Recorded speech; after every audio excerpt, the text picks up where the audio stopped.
Radio city circle જંગલી ઝાડી ઝાકરા ઉગી નીકળ્યા વડોદરા શહેરના સર સયાજીરાવ જનરલ હોસ્પિટલના પાછળના ભાગે ભીમનાથ મહાદેવ મંદિર જતા મુખ્ય રોડ પર આવેલા સર્કલ પાસે વડોદરા મહાનગરપાલિકા અને સંસ્થા દ્વારા કલ્પસર એટલે કે લોખંડનો રેડિયો સિટી મૂકવામાં આવેલો છે। જે રેડિયો સિટી મૂક્યો તે રેડિયો વાગતો નથી, પરંતુ એના સુંદર મધુર ગીતો સાંભળીને આજુબાજુ જંગલી ઝાડી ઝાકરા ઉગી નીકળ્યા છે।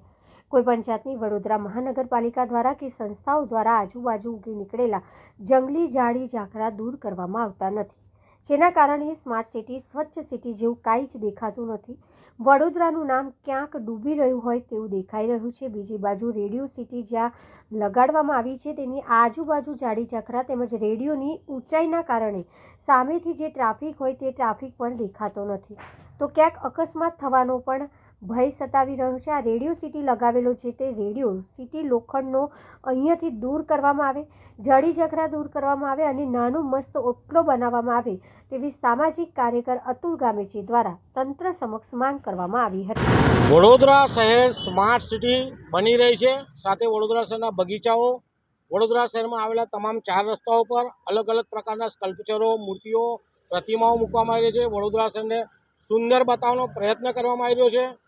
હાલ વડોદરા શહેરના સર સયાજીરાવ જનરલ હોસ્પિટલની પાછળના ભાગ ભીમનાથ મહાદેવ જતા રોડ પર જે સર્કલ આવેલું છે ત્યાં FM રેડિયો મૂકવામાં આવે છે। આ રેડિયો વાગતો નથી, પરંતુ એના મધુર સંગીતથી આજુબાજુ જંગલી ઝાડ ઉગી નીકળ્યા છે। કેટલાય સમયથી આ ઝાડવા છે।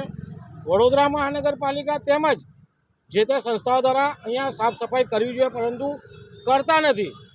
જોવા જઈએ તો વડોદરા શહેરનો સ્વચ્છતામાં નંબર જે હતો 1 થી 10માં, એની જગ્યાએ 33મો નંબર થઈ ગયો છે। તો આ સત્તાધીશો, આ અધિકારીઓ ક્યારે જાગશે? ફક્ત ખોખલી વાતો કરીને વડોદરા શહેરને સ્માર્ટ સિટી બતાવવાનો પ્રયત્ન કરતા સત્તાધીશો, અધિકારીને વિનંતી છે કે આ FM રેડિયોની આજુબાજુના જે જંગલી ઝાડ ઉગી નીકળ્યા છે તેને દૂર કરવામાં આવે। સાથે બીજી વસ્તુ જનતાની પણ એ માંગ છે કે FM રેડિયો એનાથી દૂર કરવામાં આવે, જેથી કરીને જે સામેનો ટ્રાફિક છે દેખાતો નથી, કે FM રેડિયો દૂર કરે, જંગલી ઝાડ દૂર કરે અને એક નાનો સરસ મજાનો ઓટલો અહીંયા બનાવે તેવી અમારી માંગ છે। બજેટો પાસ કરવામાં આવ્યા છે, આટલા બધા બજેટો પાસ, શું વડોદરાનું આપણો 33મો નંબર કેટલું યોગ્ય છે?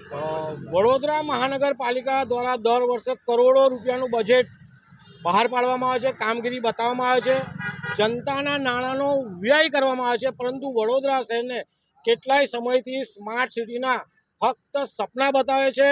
જે રીતના મુંગેરીલાલ કે હસીન સપના, એ જેમ વડોદરા મહાનગરપાલિકાના હસીન સપના જનતાને બતાવવામાં આવી રહ્યા છે।